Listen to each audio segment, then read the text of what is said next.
Oremos. Nuestro Padre y nuestro Dios, te damos gracias una vez más por el privilegio de encontrarnos en este lugar para abrir tu santa palabra y escuchar tu voz. Pedimos la compañía de tu Espíritu Santo. Danos mentes claras y corazones dispuestos a recibir tu palabra. Te lo pedimos en el precioso nombre de tu Hijo, Cristo Jesús. Amén. Quiero extenderle una vez más a todos los presentes una cordial y sincera bienvenida. También quiero extenderle una bienvenida especial a todos los que están viendo esta programación en pantalla de televisión en diferentes sitios del mundo de habla hispana. Estamos muy contentos de que hayan escogido acompañarnos en este estudio tan especial de la palabra de Dios. El título de nuestro tema para hoy es Perdición eterna por un plato de lentejas. Ahora, para aquellos que están versados en las Escrituras, saben que vamos a hablar de la experiencia de Jacob y Esaú. Y para comenzar nuestro estudio de hoy, quiero decirles desde el mismo principio que Jacob y Esaú representan dos clases de personas que va a haber en el mundo, especialmente en el tiempo del fin.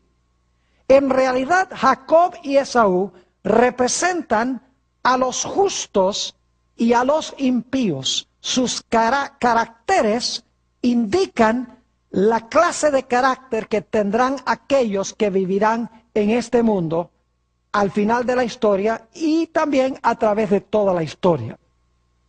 Lo primero que quiero que notemos, y claro, el libro de Génesis es un libro de la controversia entre las dos simientes. Hemos estudiado esto.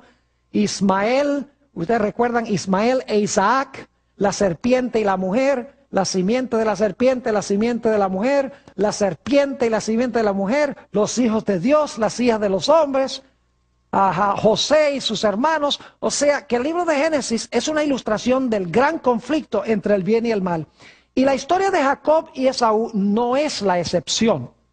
Vamos a comenzar en Génesis 25 y el versículo 22 y 23. Aquí vamos a encontrar que la gran controversia entre estos dos hermanos comenzó en realidad en el vientre de su madre. Es un conflicto entre el mayor y el menor, es un conflicto entre hermanos. Note lo que dice Génesis 25 y el versículo 22 y 23. Dice así: y los hijos luchaban dentro de ella. Y dijo: si es así, ¿para qué vivo yo? Y fue a consultar a Jehová. Y le respondió Jehová: dos naciones hay en tu seno, y dos pueblos serán divididos desde tus entrañas. El un pueblo será más fuerte que el otro pueblo, y el mayor servirá al menor. Es decir, que estos dos hermanos estaban en batalla en el vientre de su madre. Y ellos dos representaban dos diferentes naciones que iban a existir a través de la historia.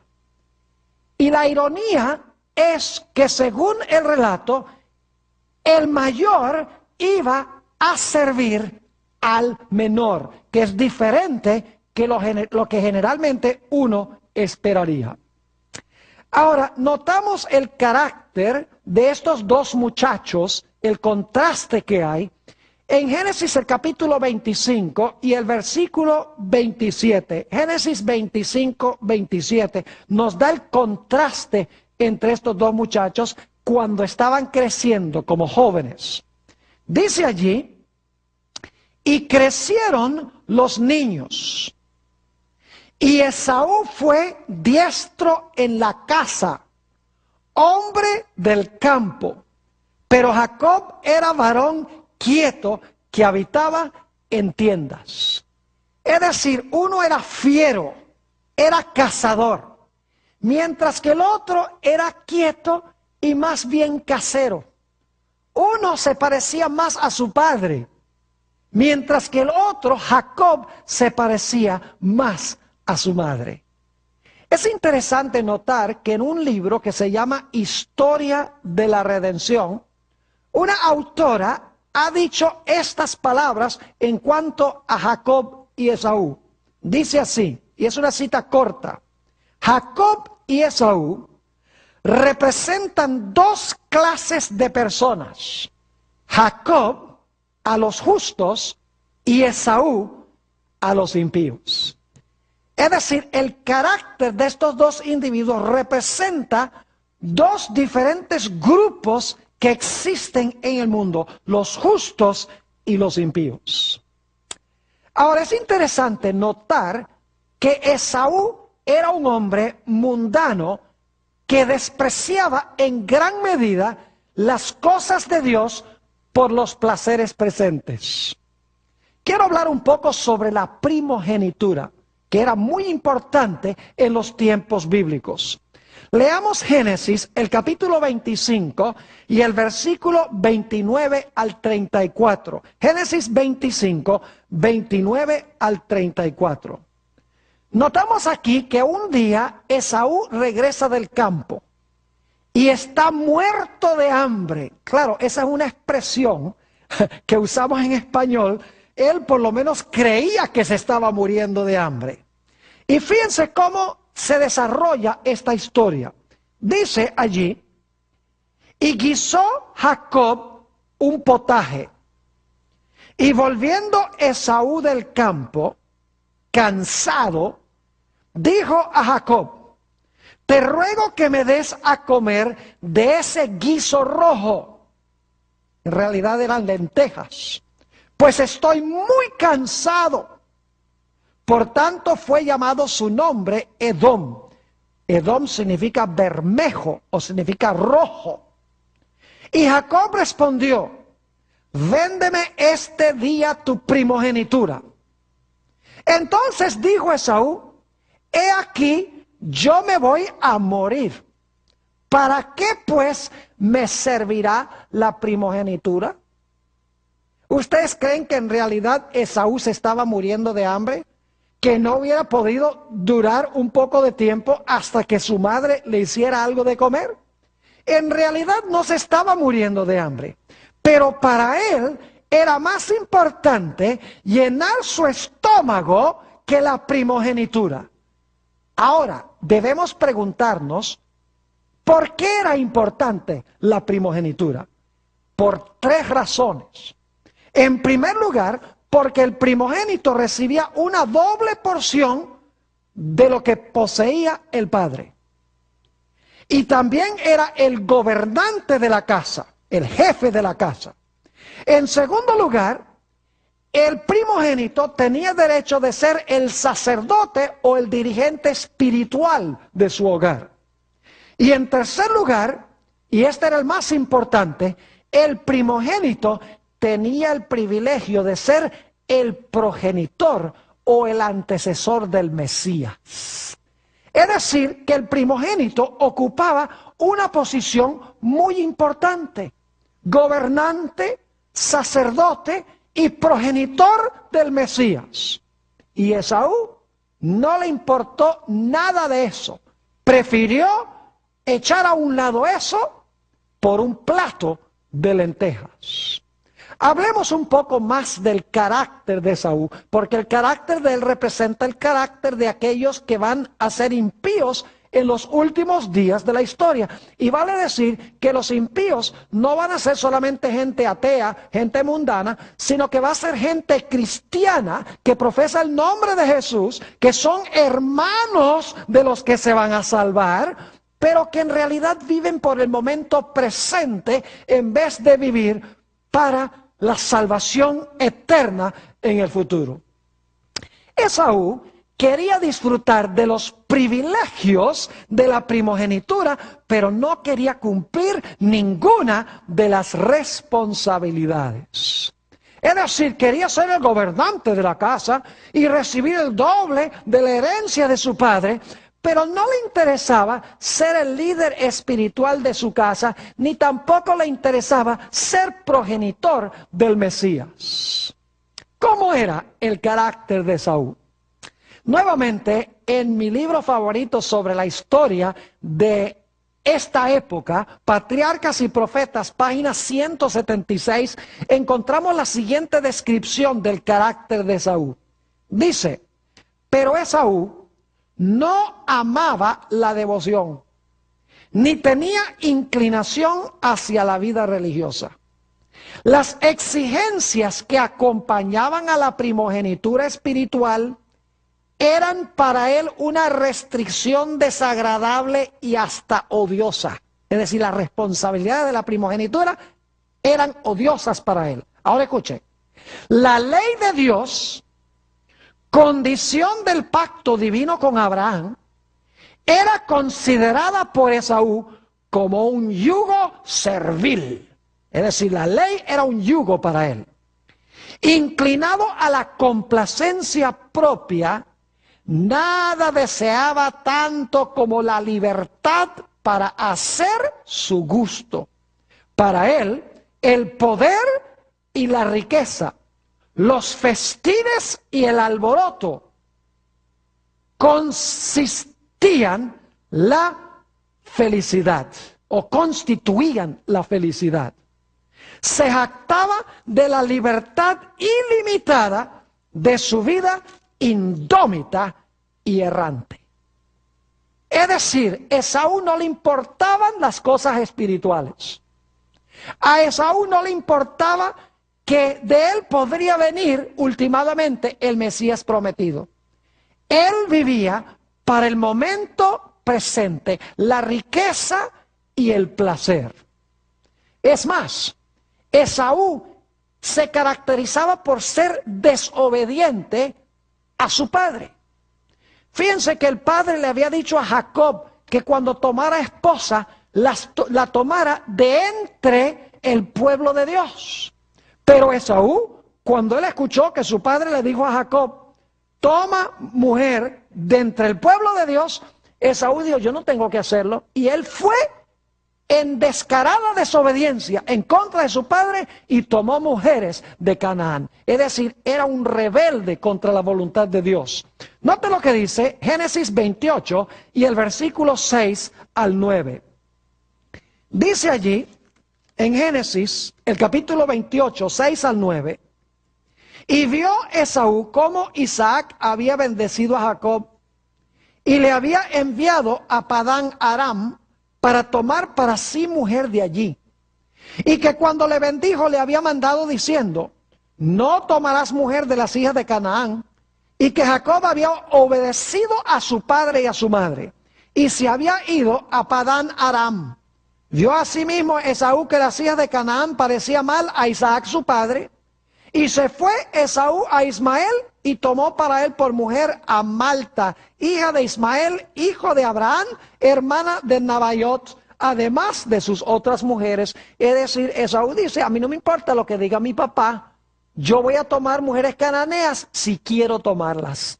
Eso caracterizaba a Esaú, rebelión contra sus padres y rebelión contra la ley de Jehová y viviendo por el momento presente.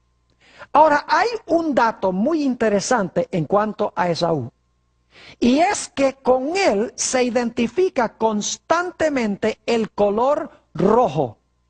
No voy a leer los versículos, pero los voy a mencionar, a donde constantemente el color rojo se relaciona con Esaú. En primer lugar, en Génesis 25:25, dice que Esaú nació rojo, porque era velludo, es decir, tenía pelo rojo en todo su cuerpo. Es interesante notar también que se le llamó su nombre Edom. Además de llamarse Esaú, se llamó Edom.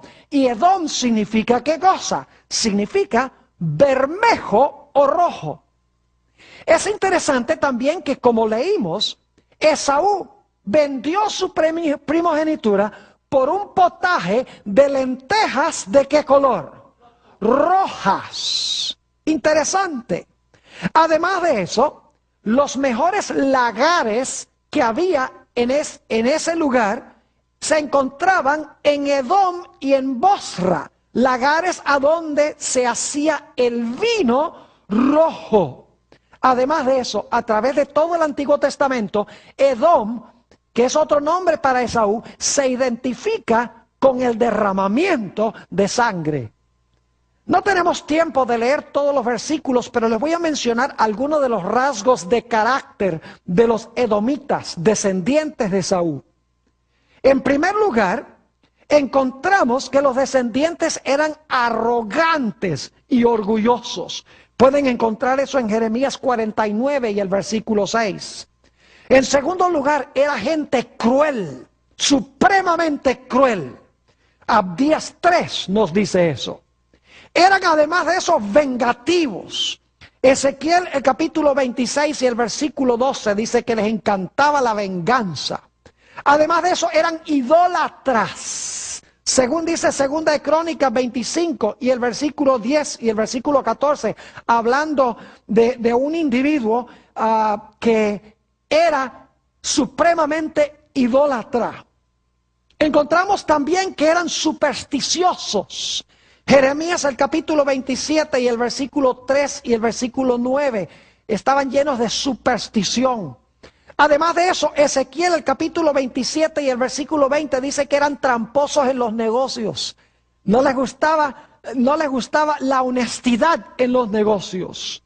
Además de eso, dice en 1 Samuel 22, 18 que eran traidores de sus hermanos. Es decir, entregaban libremente a sus hermanos a sus enemigos.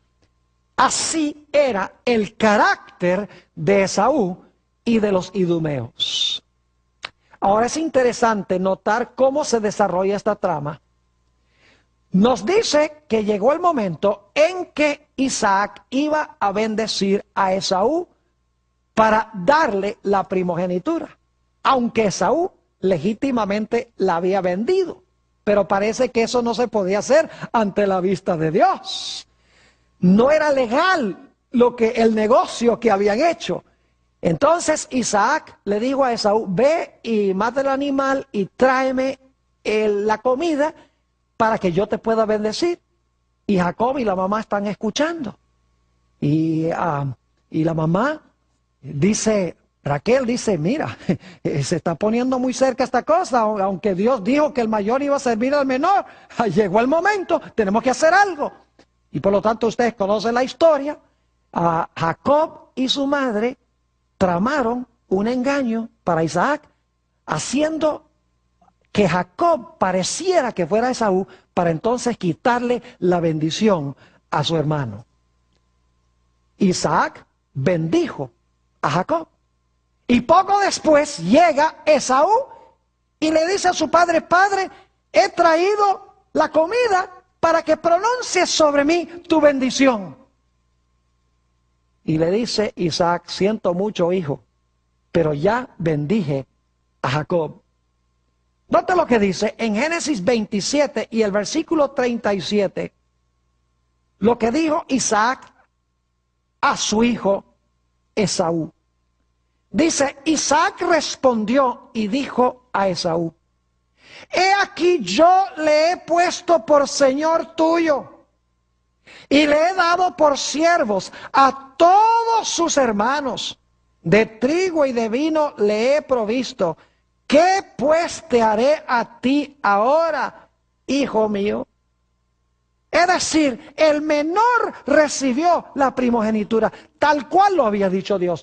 Ahora, debo decirles que esto no fue una decisión arbitraria de Dios. Algunos piensan que cuando ellos nacieron, Dios dijo: arbitrariamente el mayor va a servir al menor.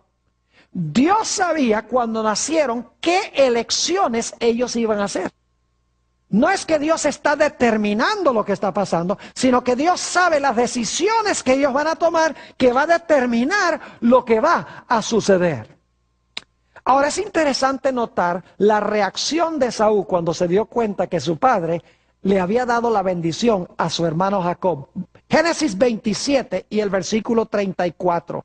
Fíjense que se arrepintió Esaú. Dice allí: cuando Esaú oyó las palabras de su padre, clamó con una muy grande y muy amarga exclamación, y le dijo: bendíceme también a mí, Padre mío. Y en Génesis 27 y el versículo 38 encontramos las lágrimas amargas de Esaú. Dice allí en el capítulo 27, 38, y Esaú respondió a su padre: ¿no tienes más que una sola bendición, Padre mío? Bendíceme también a mí, Padre mío. Y alzó Esaú su voz y lloró. Estaba triste Esaú de que no había recibido la bendición. Yo pregunto, ¿creen ustedes que el arrepentimiento de Esaú fue genuino? Claro que no. Era lo que nosotros llamamos lágrimas de cocodrilo. Él quería la bendición de la primogenitura sin las responsabilidades que iban conectadas con la primogenitura. Su arrepentimiento y su tristeza no fue por su pecado de vender la primogenitura, sino fue porque no había podido recibir la soberanía y las bendiciones y las ventajas que venían con la primogenitura. Es decir, él quería la primogenitura y quería al mismo tiempo vivir para el momento presente como un mundano. Y dicho sea de paso, hay muchos cristianos en los últimos días que van a hacer así. El libro de Hebreos, el capítulo 12 y el versículo 14 al 17, relata esta experiencia. Y en Hebreos hace una aplicación a dos diferentes clases de personas que van a vivir en el mundo. Hebreos 12 y empezando en el versículo 14 habla del error fatal que cometió Esaú y de su falso arrepentimiento. Dice allí: mirad bien, no sea que alguno deje de alcanzar la gracia de Dios, que brotando alguna raíz de amargura os estorbe y por ella muchos sean contaminados.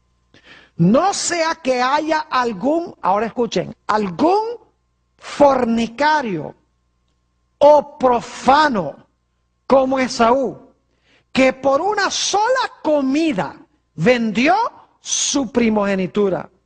Porque ya sabéis que aún después, deseando heredar la bendición, fue desechado. Y no hubo oportunidad para el arrepentimiento, aunque la procuró. ¿De qué forma? Con lágrimas. ¿Qué clase de arrepentimiento fue el de Esaú? ¿Se arrepintió de su pecado? No. Se arrepintió de las consecuencias de su pecado. Es decir, su arrepentimiento fue semejante al de Judas. Judas también, cuando se dio cuenta que Jesús había sido entregado, iba a morir en la cruz, llevó el dinero y con lágrimas tiró el dinero y dice: he entregado sangre inocente. No estaba triste de haber entregado a Jesús. No estaba triste porque había pecado, sino que estaba triste de que el plan no le había salido como él pensaba que el plan debía salir. En el libro Patriarcas y Profetas, la página 180, encontramos esta declaración muy significativa sobre el arrepentimiento, entre comillas, de Esaú. Dice: su dolor no provenía de que estuviese convencido de haber pecado. No deseaba reconciliarse con Dios. Se entristecía por los resultados de su pecado, no por el pecado mismo.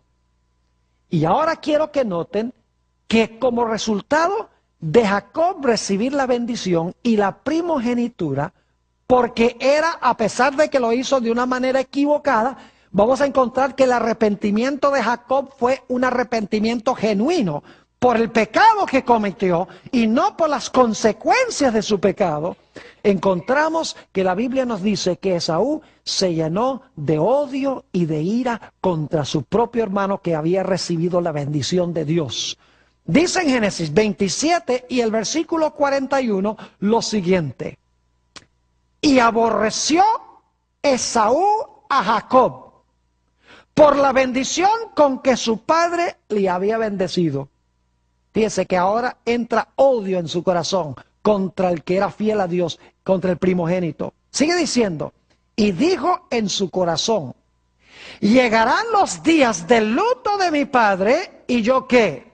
Y yo mataré a mi hermano Jacob. Yo pregunto, ¿aquí hay odio entre un hermano y otro? Esta es una guerra entre hermanos que comenzó en el vientre de la madre, entre uno que era dócil y que tenía un carácter afable, un carácter puro a pesar del pecado que cometió, y el otro cuyo arrepentimiento era falso, que era mundano, que vivía por el momento presente, profano, fornicario, como dice en Hebreos el capítulo 12. Una guerra entre dos diferentes clases de personas, el mundano queriendo matar al que estaba en armonía con Dios.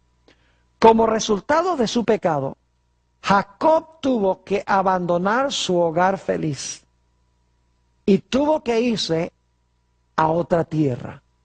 Note lo que dice en Génesis 27 y el versículo 43 sobre esto. Su madre le habla y dice lo siguiente: ahora pues, hijo mío, obedece a mi voz, levántate y huye a casa de Labán, mi hermano en Harán, y mora con él algunos días hasta que el enojo de tu hermano se mitigue.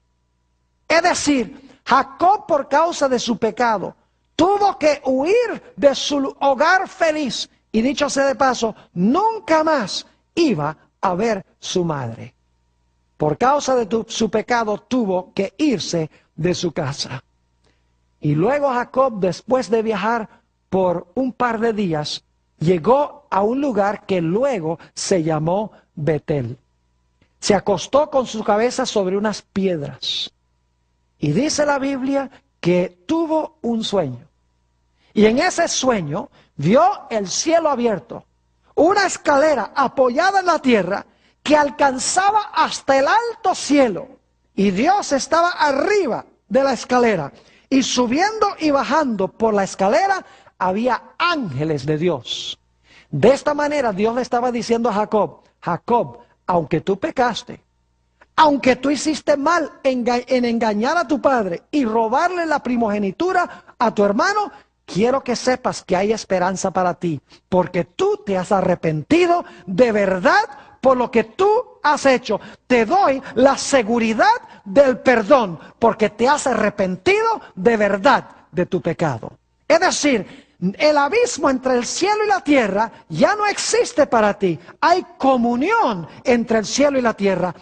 Y dicho sea de paso, esa escalera, según San Juan 1:51, representa al Señor Jesús. Dice ahí en San Juan 1 y el versículo 51 lo siguiente: Jesús hablando con Natanael, y le dijo: de cierto os digo, de aquí en adelante veréis el cielo abierto y a los ángeles de Dios que suben y descienden sobre el Hijo del Hombre. Es interesante notar que Jacob, ahora que tiene que irse de su feliz hogar, irse de donde está su padre y a donde está su madre, a una tierra lejana y extraña, termina en la casa de un personaje malévolo llamado Labán.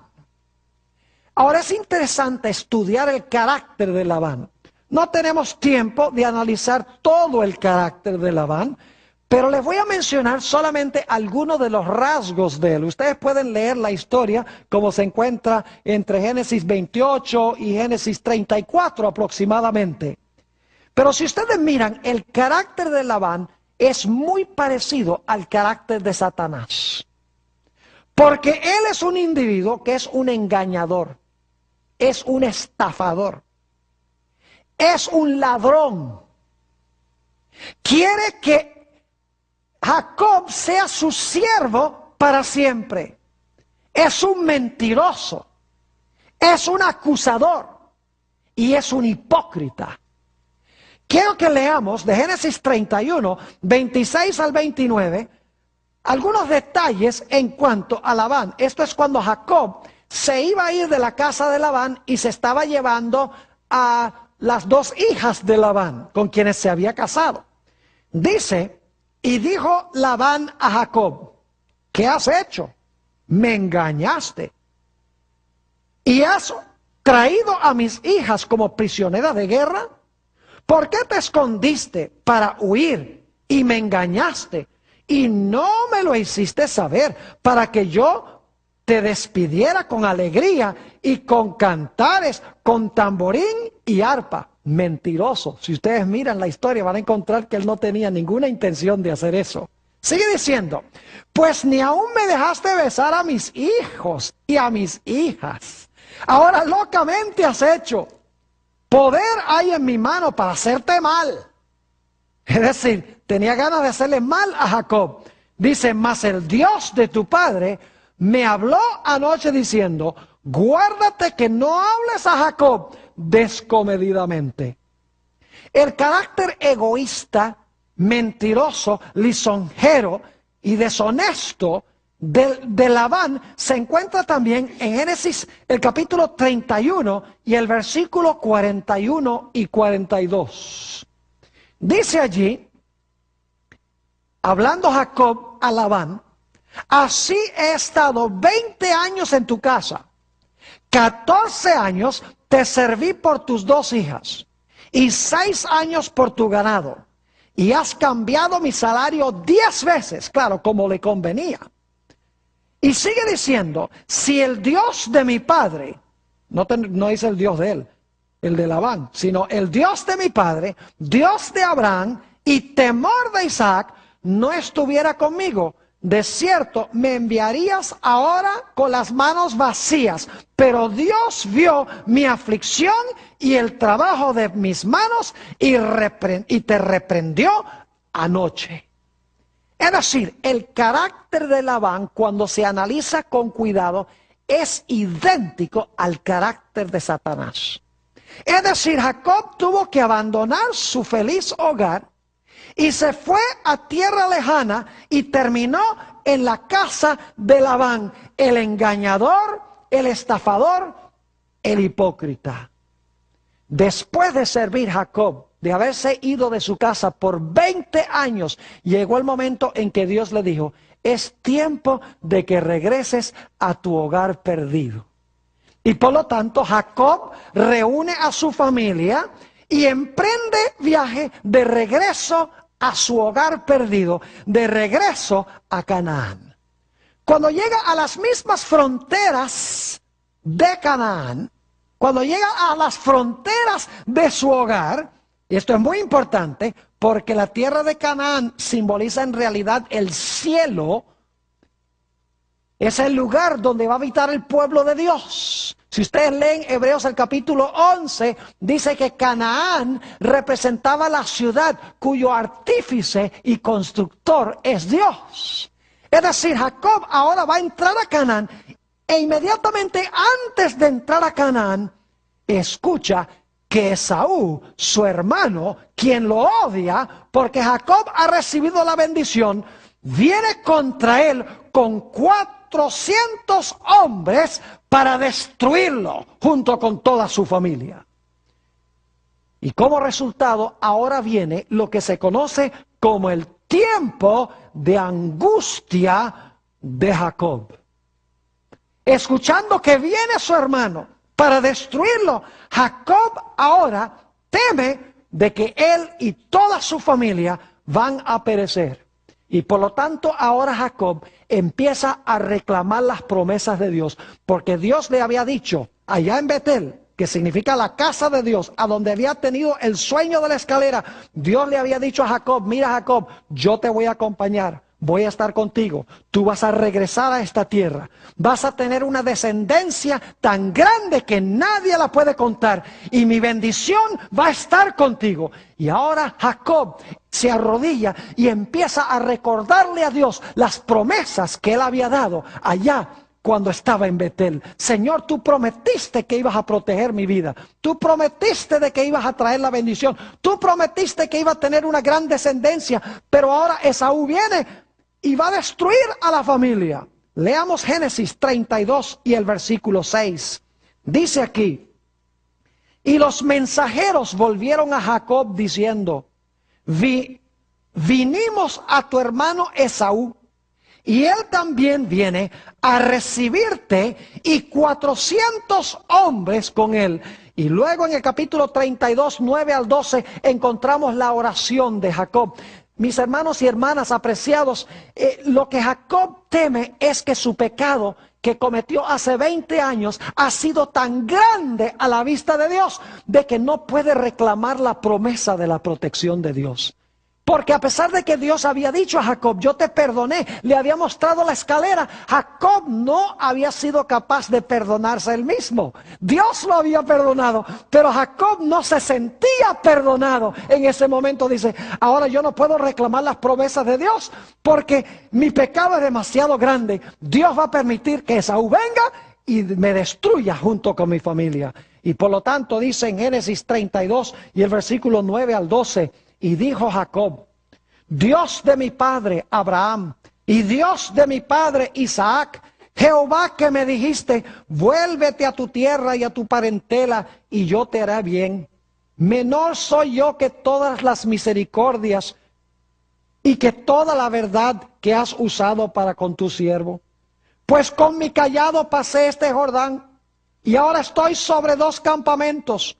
Líbrame ahora de la mano de mi hermano, de la mano de Esaú, porque le temo. No venga acaso y me hiera la madre con los hijos. Y tú has dicho, fíjese que está reclamando la promesa de Dios, tú has dicho: yo te haré bien, y tu descendencia será como la arena del mar, que no se puede contar por multitud. Y mientras Jacob está derramando su corazón en oración a Dios, reclamando las promesas de Dios y sintiendo el peso de su pecado, de repente viene un personaje y se aferra a él. Y Jacob piensa que posiblemente es Esaú o es un enemigo, y empieza una lucha inmensa entre Jacob y este personaje. Note lo que dice Génesis 32 y el versículo 24 al 26 sobre este episodio. Dice: así se quedó Jacob solo, y luchó con él un varón hasta que rayaba el alba, es decir, lucharon toda la noche.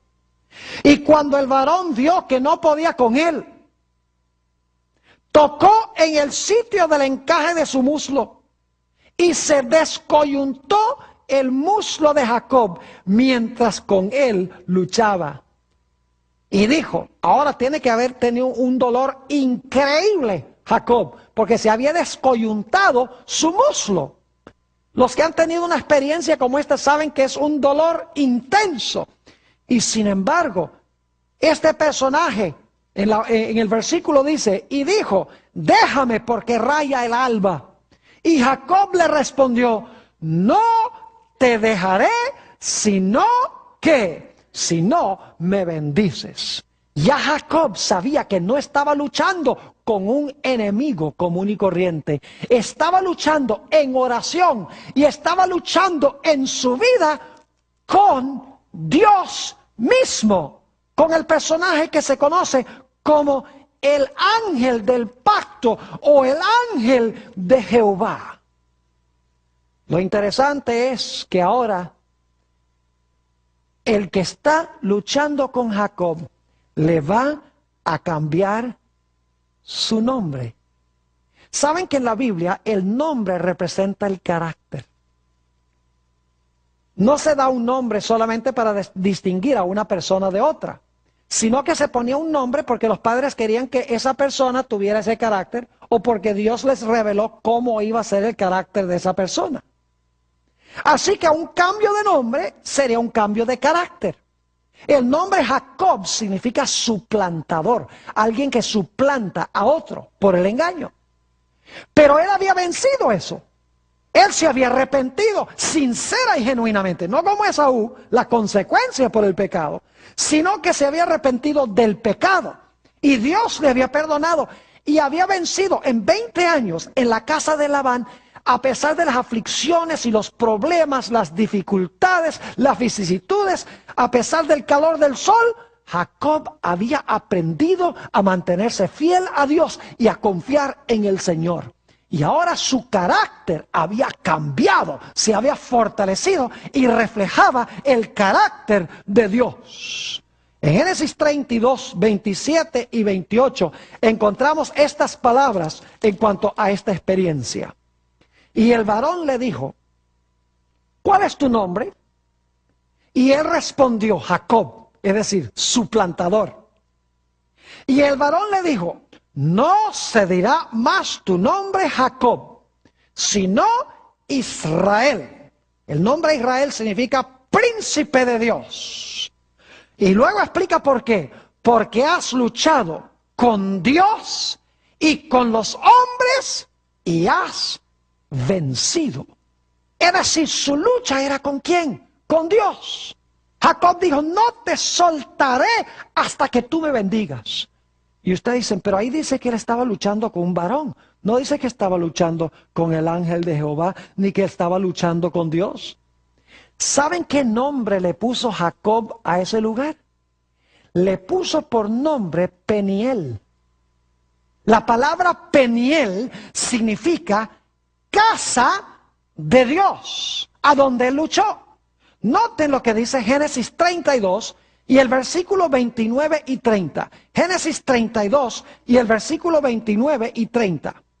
Dice allí, entonces Jacob le preguntó, declárame ahora tu nombre. Y el varón respondió, ¿por qué me preguntas por mi nombre? Ahora Jacob quiere saber el nombre del personaje. Y lo bendijo allí.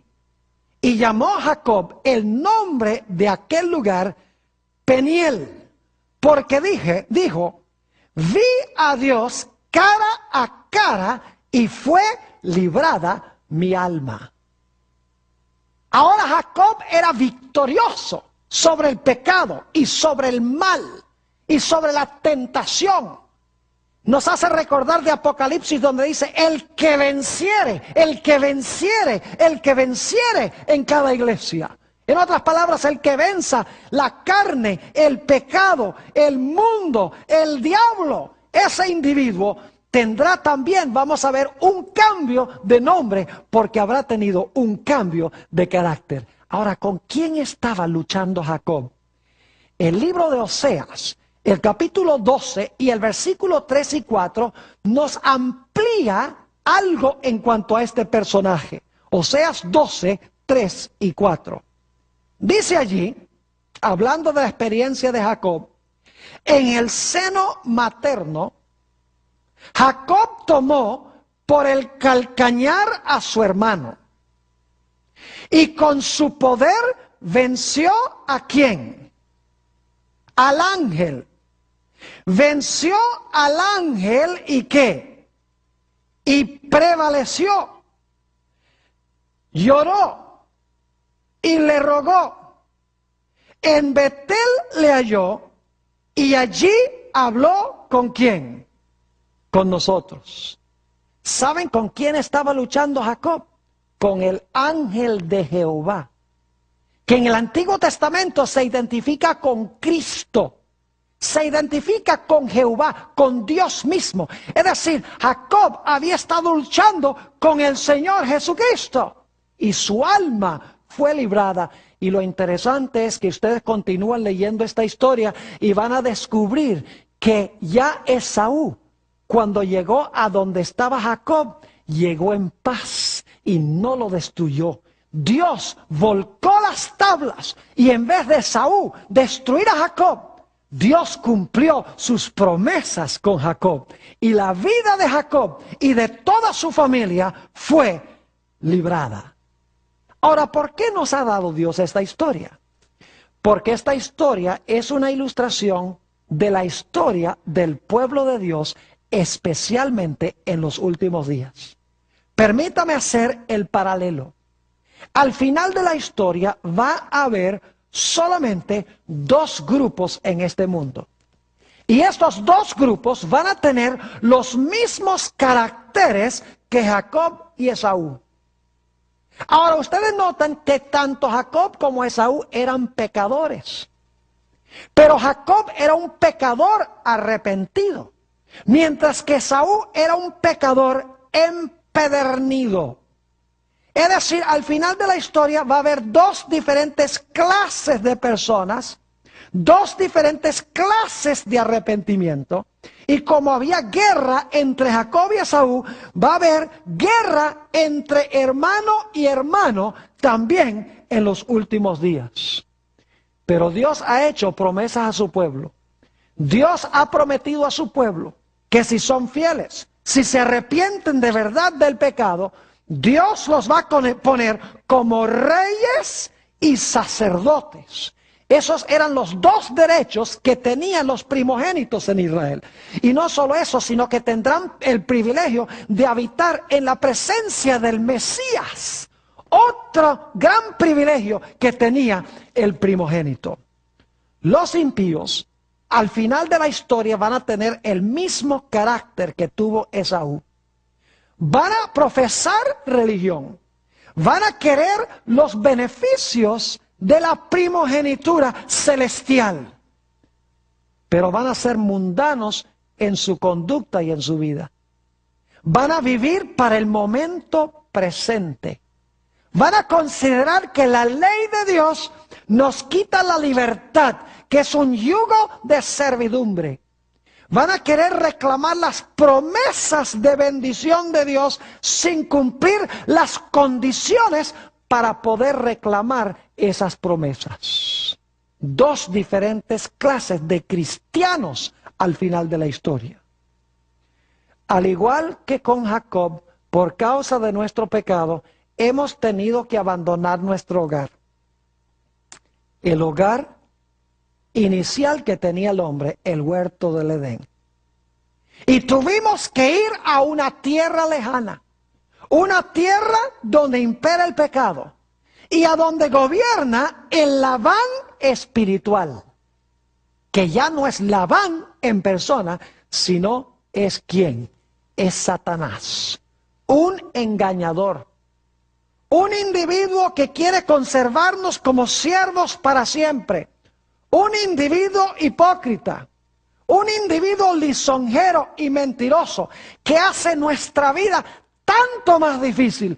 Pero en la casa de Labán aprendemos grandes lecciones.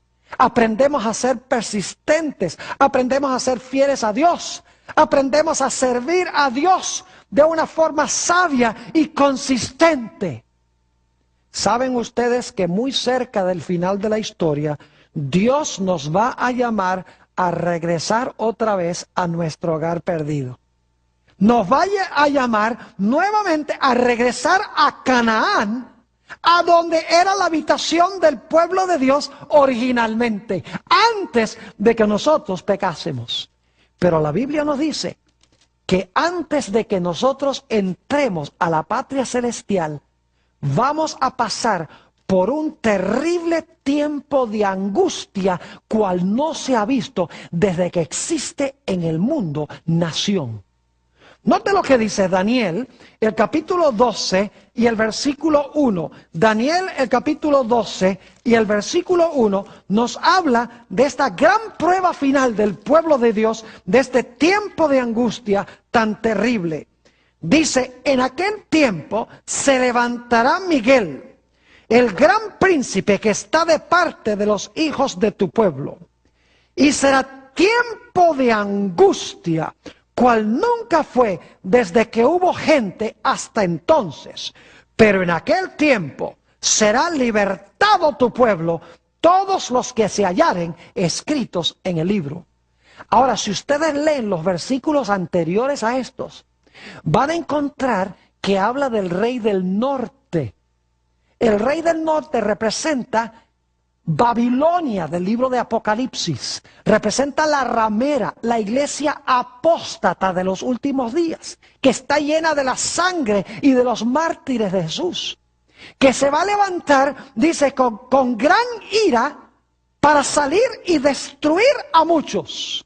Igual que Esaú estaba viniendo para destruir a Jacob y a su familia.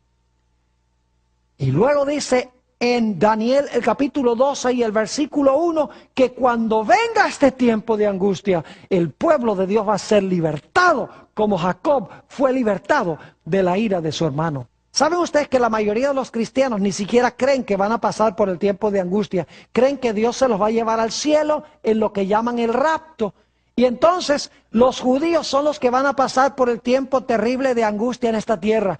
Mis queridos hermanos y amigos, no se dejen engañar por esto. El pueblo de Dios va a pasar por el tiempo de angustia de Jacob en esta tierra. El diablo no quiere que los cristianos piensen que van a pasar por ese tiempo, porque si en realidad van a pasar por ese tiempo, se requiere una preparación necesaria. ¿Verdad que sí? Como Jacob, sus vicisitudes, sus problemas, viviendo en la casa de Labán, fortalecieron su carácter y lo hicieron más fiel a Dios y lo prepararon para ese momento del tiempo de angustia. El pueblo de Dios va a pasar por el tiempo de angustia y necesita ahora, en estos tiempos relativamente no tan difíciles como van a ser, desarrollar un carácter fuerte a prueba de fuego que pueda mantenerse firme en medio de la tribulación.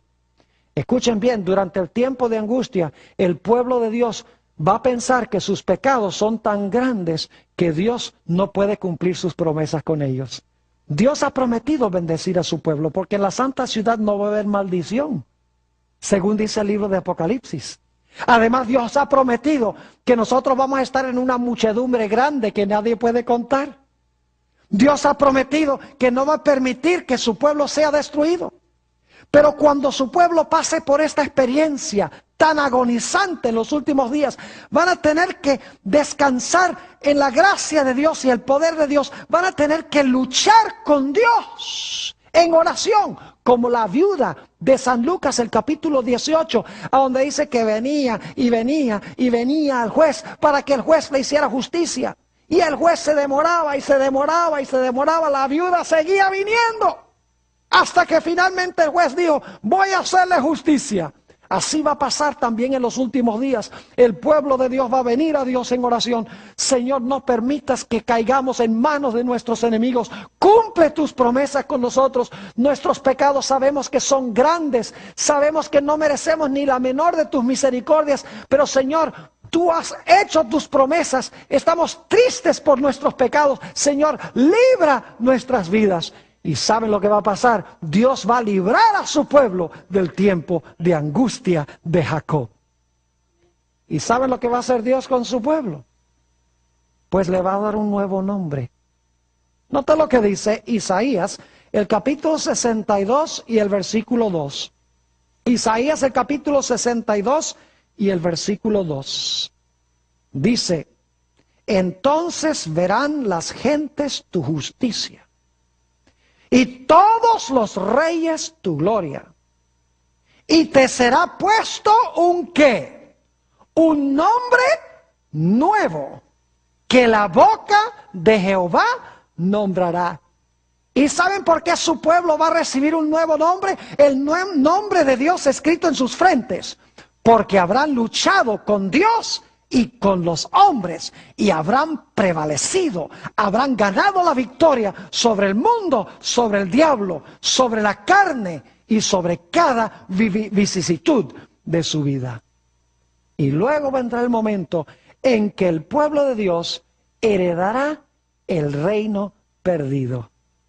Habitarán en medio de una muchedumbre que nadie puede contar. Habitarán en una tierra donde todo es bendición. Habitarán en un lugar a donde se encuentra personalmente presente el Mesías.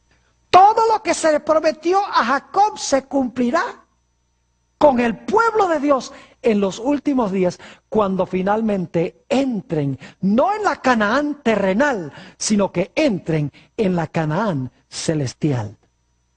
Ahora, ¿qué tiene que enseñarnos esto a nosotros, que estamos viviendo, creo yo, en los últimos días? Quiero terminar leyendo 2 Corintios 4 y el versículo 17 y 18. Aquí el apóstol Pablo dice algo muy importante para nosotros. 2 Corintios 4, 17 y 18. Mucha gente se preocupa por comprar muchas casas, por tener dinero, por tener carros, por tener placeres, etcétera.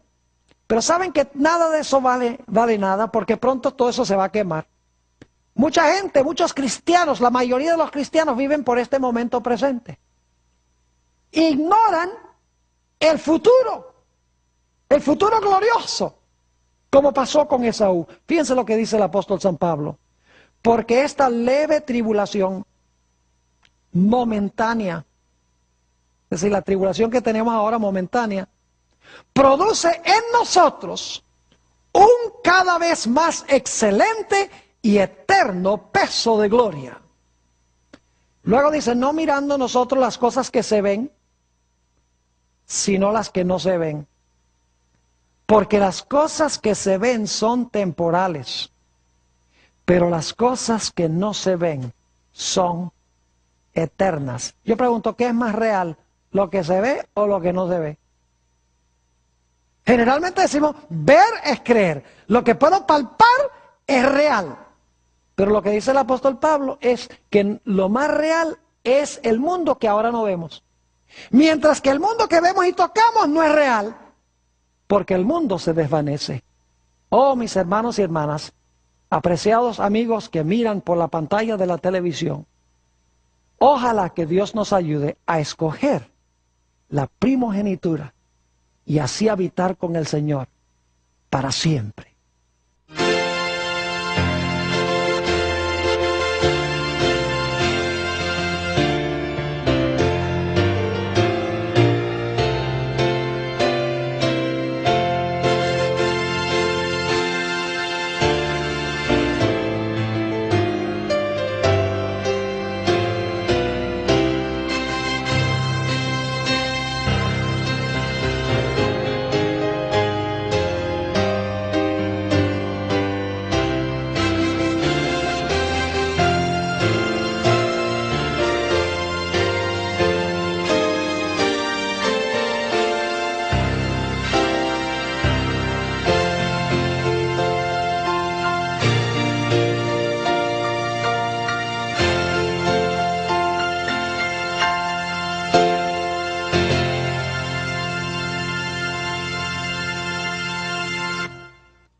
Jacob y Esaú.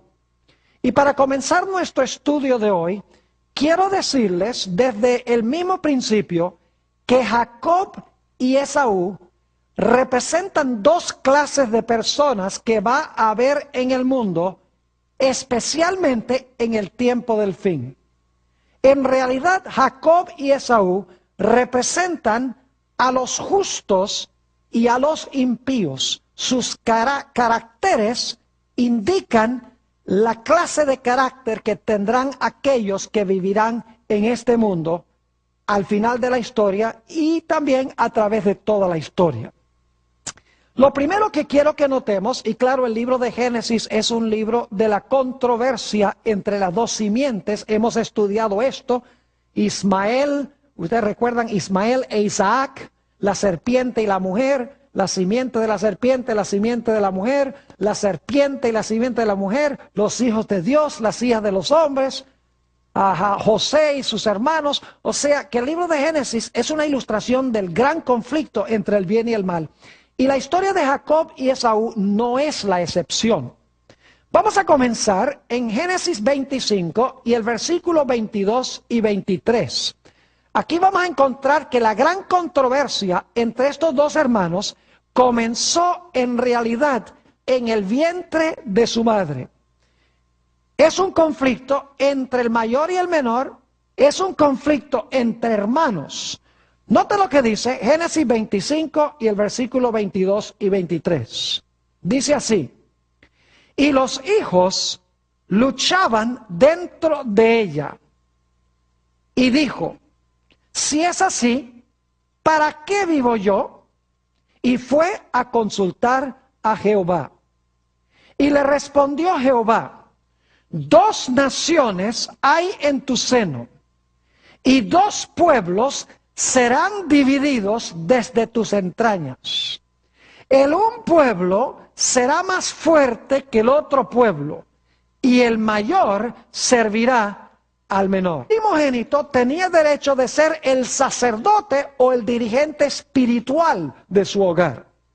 Y en tercer lugar, y este era el más importante, el primogénito tenía el privilegio de ser el progenitor o el antecesor del Mesías. Es decir, que el primogénito ocupaba una posición muy importante: gobernante, sacerdote y progenitor del Mesías. Y Esaú no le importó nada de eso. Prefirió echar a un lado eso por un plato de lentejas. Hablemos un poco más del carácter de Esaú, porque el carácter de él representa el carácter de aquellos que van a ser impíos en los últimos días de la historia. Y vale decir que los impíos no van a ser solamente gente atea, gente mundana, sino que va a ser gente cristiana que profesa el nombre de Jesús, que son hermanos de los que se van a salvar, pero que en realidad viven por el momento presente en vez de vivir para la salvación eterna en el futuro. Esaú quería disfrutar de los privilegios de la primogenitura, pero no quería cumplir ninguna de las responsabilidades. Es decir, quería ser el gobernante de la casa y recibir el doble de la herencia de su padre, pero no le interesaba ser el líder espiritual de su casa, ni tampoco le interesaba ser progenitor del Mesías. ¿Cómo era el carácter de Esaú? Nuevamente, en mi libro favorito sobre la historia de esta época, Patriarcas y Profetas, página 176, encontramos la siguiente descripción del carácter de Esaú.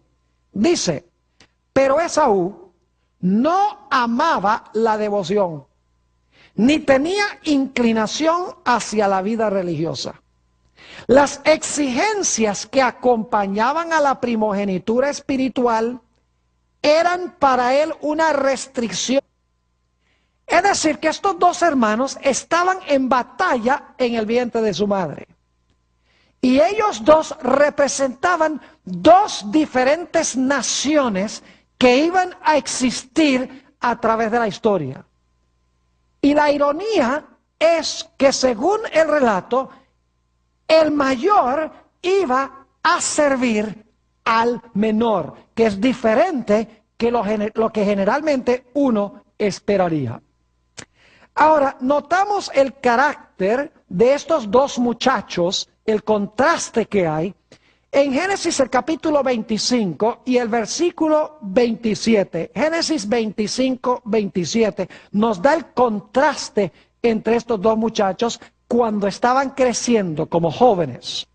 Dice allí: y crecieron los niños, y Esaú fue diestro en la caza, hombre del campo, pero Jacob era varón quieto que habitaba en tiendas.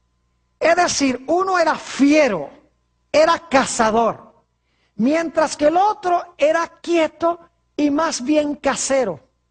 Uno se parecía más a su padre, mientras que el otro, Jacob, se parecía más a su madre. Es interesante notar que en un libro que se llama Historia de la Redención, una autora ha dicho estas palabras en cuanto a Jacob y Esaú. Dice así, y es una cita corta: Jacob y Esaú representan dos clases de personas. Jacob a los justos y Esaú a los impíos. Es decir, el carácter de estos dos individuos representa dos diferentes grupos que existen en el mundo: los justos y los impíos.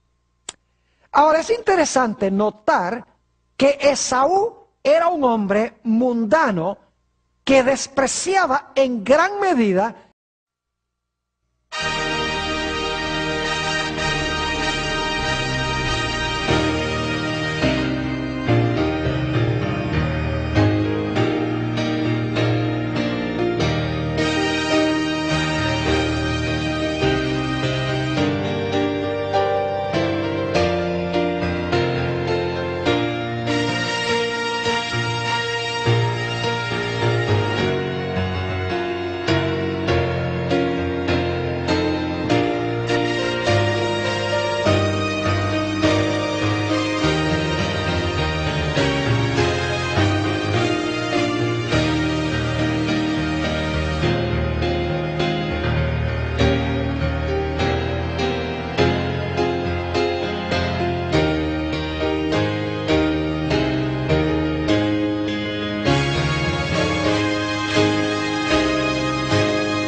Oremos.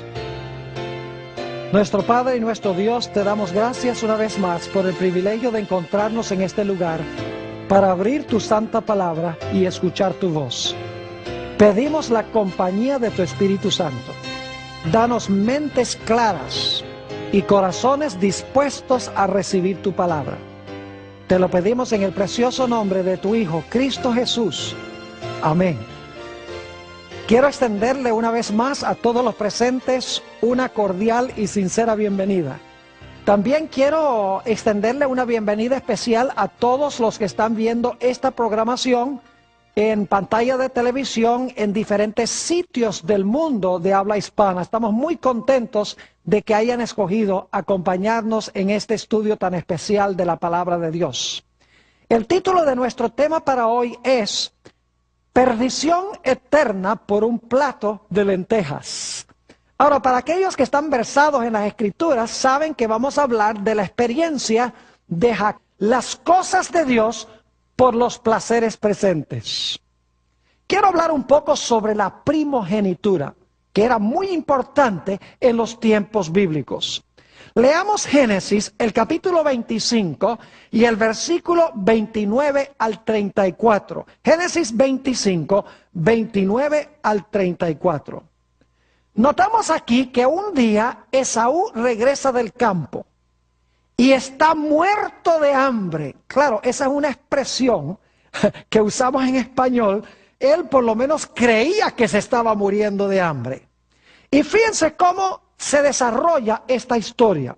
Dice allí, y guisó Jacob un potaje, y volviendo Esaú del campo, cansado, dijo a Jacob, te ruego que me des a comer de ese guiso rojo.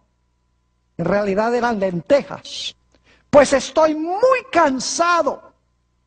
Por tanto fue llamado su nombre Edom. Edom significa bermejo o significa rojo.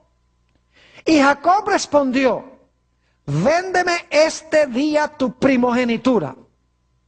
Entonces dijo Esaú, he aquí, yo me voy a morir. ¿Para qué pues me servirá la primogenitura? ¿Ustedes creen que en realidad Esaú se estaba muriendo de hambre? Que no hubiera podido durar un poco de tiempo hasta que su madre le hiciera algo de comer. En realidad no se estaba muriendo de hambre, pero para él era más importante llenar su estómago que la primogenitura. Ahora, debemos preguntarnos, ¿por qué era importante la primogenitura? Por tres razones. En primer lugar, porque el primogénito recibía una doble porción de lo que poseía el padre. Y también era el gobernante de la casa, el jefe de la casa. En segundo lugar, el